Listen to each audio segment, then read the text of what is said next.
विद्यार्थी मित्र हो नमस्कार. मागच्या व्हिडिओमध्ये आपण समीकरणे कशी सोडवायची याबद्दलची माहिती घेतली होती. How to solve an equation.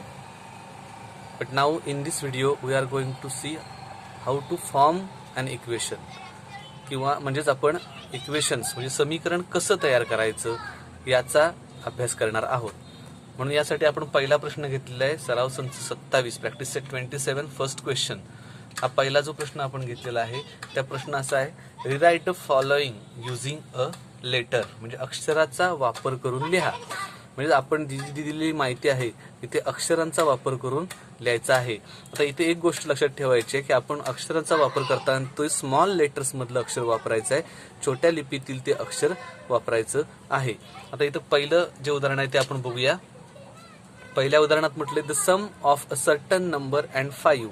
Certain number म्हणजे कोणतीही एक संख्या आणि 5 यांची बेरीज. तर कोणतीही एक संख्या असं ज्यावेळेला येतं त्यावेळेला तर कुठलंही एक अक्षर वापरायचं. ABCD पासून Z पर्यंत कोणतंही अक्षर आपण वापरू शकतो.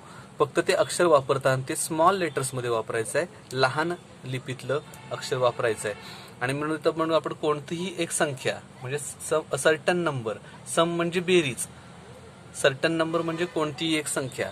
म्हणून आपण इथे लिहिणार आहोत कोणतीही एक संख्या, याच्यामध्ये आपण x हे अक्षर वापरूया. म्हणून आपण इथे वापरलं x. आता याची आणि बेरीज कोणाची करायची आहे तर 5 ची, म्हणजे x + 5, x + 5 अशा प्रकारे हे समीकरण तयार होतंय. म्हणजेच काय तर कोणतीही एक संख्याच्या ऐवजी आपण x अक्षर वापरलं आणि 5 ही संख्या आहेच आणि त्याच्यामध्ये आपण बेरीज करायची आहे, प्लस साइन दिलं इथं. दुसरं उदाहरण आहे the difference of 10 by subtracting 8 from another number. एका संख्येमधून 8 वजा केले असता येणारी वजाबाकी.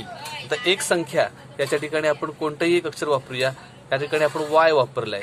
y आता याच्यातून किती वजा करायला पाहिजेत तर y -8 म्हणजे y - 8 यातून येणारी वजाबाकी. म्हणजे y मधून 8 वजा केले की काय येईल तर ते इथं आपण हे असं मांडलेलं आहे.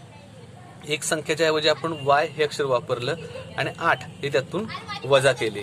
तिसरं जे उदाहरण आहे ते आहे the product of 12 and another number. Product म्हणजे काय तर गुणाकार.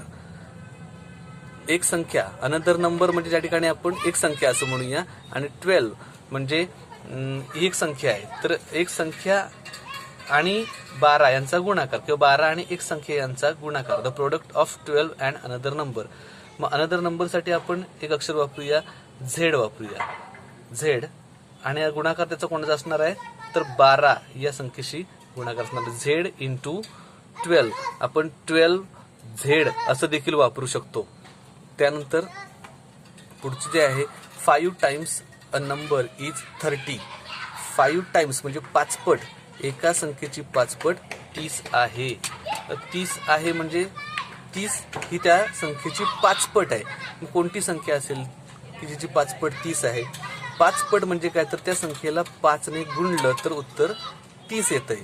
5 टाइम्स अ नंबर इज 30 असं म्हटलंय ना, त्यामुळं एखाद्या संख्येची 5 पट ही 30 असणार आहे. मग कशी असेल 5 पट म्हणजे 5 कोणत्या संख्येची तर कुठली तरी एक संख्या, त्याला आपण a मानूया. सो a × 5 म्हणजेच काय कोणती एक संख्या त्याला 5 ने गुणलं म्हणजे त्याची 5 पट झाली. मग ती किती आहे तर ती 5 पट आहे 30.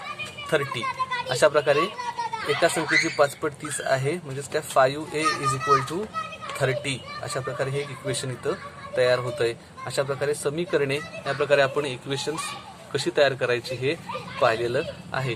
सराव संच 27 मधील उदाहरणं सोडवण्यास आपल्यास हरकत नाही. धन्यवाद.